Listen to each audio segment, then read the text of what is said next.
bienvenue dans la cuisine de Régal des Anges. Hay marhaba kifkon ou lak ahla wa sahla fikon. Ansoma ou danser ou bismillah. Donc aujourd'hui, nous allons faire du foufou. C'est un plat ivoirien, camerounais, ghanéen. Bon, vous avez compris. Et ils ont plusieurs façons de le préparer. Et aujourd'hui, moi, je vais vous le préparer à la façon ghanéenne. Très facile et très simple pour que tout le monde puisse le faire. Surtout mes enfants qui sont à l'université, à l'étranger. Donc, je vais utiliser les matériaux qu'on peut utiliser en Europe et que mes enfants peuvent le préparer à la maison facile. Donc, vous avez vu, j'ai découpé sur le manioc. Donc, amna bananko le tobi. Mais un ivoirien tatoya ou ragele m'a dit, je me sais quoi sous. Non, c'est quoi sous des balmans en a chien fonnier. Donc, animana emi, am semina, en bouquet, en tout cas machine.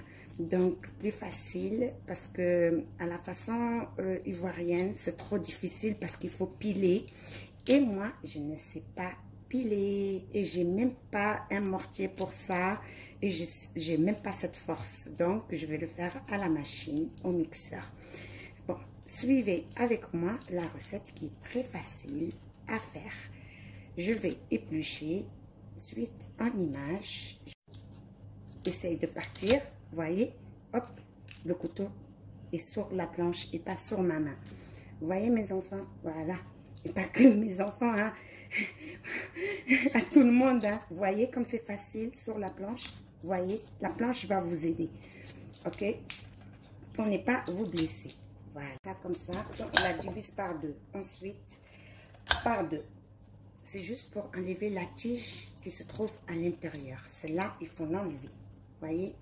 Et puis, on essaye aussi par deux pour amincir, pour que quand ça rentre dans le mixeur, elle ne casse pas les lames. OK?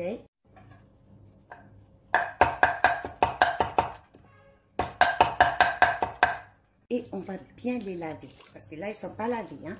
Vous voyez? Là, je prends mon eau. Regardez. Hein? Pas beaucoup. Hein? Voilà, vous voyez un peu, juste un peu d'eau, hein, pas beaucoup.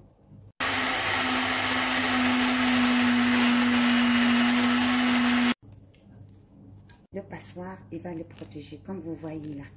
Vous voyez là, cela, je sais pas si vous les voyez, cela, donc il passe pas.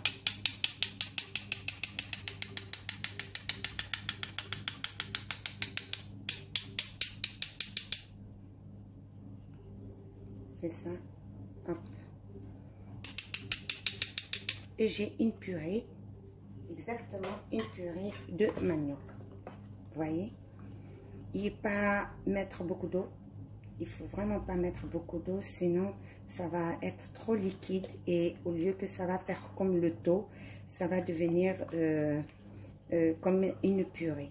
Donc comme ça, c'est parfait. Là, on va commencer. Je vais vous montrer un peu avec la louche ce que ça donne. Comme ça. C'est bon. Il y a assez d'eau et c'est parfaitement parfait. Là, on va passer au feu doux.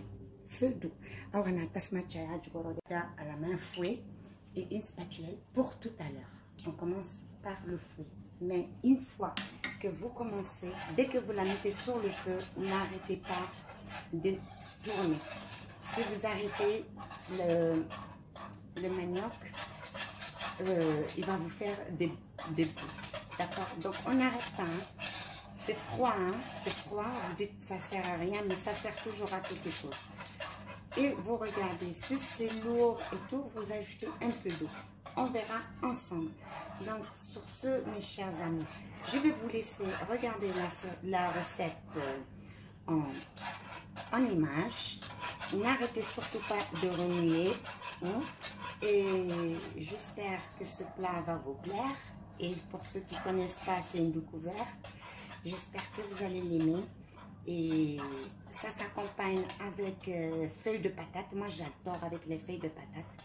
Je vais vous laisser la recette des feuilles de patates dans le lien.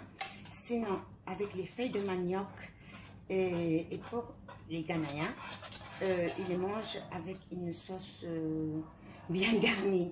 Donc, et en Côte d'Ivoire, si je ne me trompe pas, ils le mangent avec la sauce granny, que je ne sais pas faire. Donc, sur ce, les amis, je vous laisse en image et regardez exactement ce que je fais. J'espère que cela vous a plu et que vous allez la faire pour le bonheur de vos enfants. Et n'oubliez pas d'aimer, de partager et de m'encourager. Sur ce, je donne une compte suite à l'image. Yalla bye!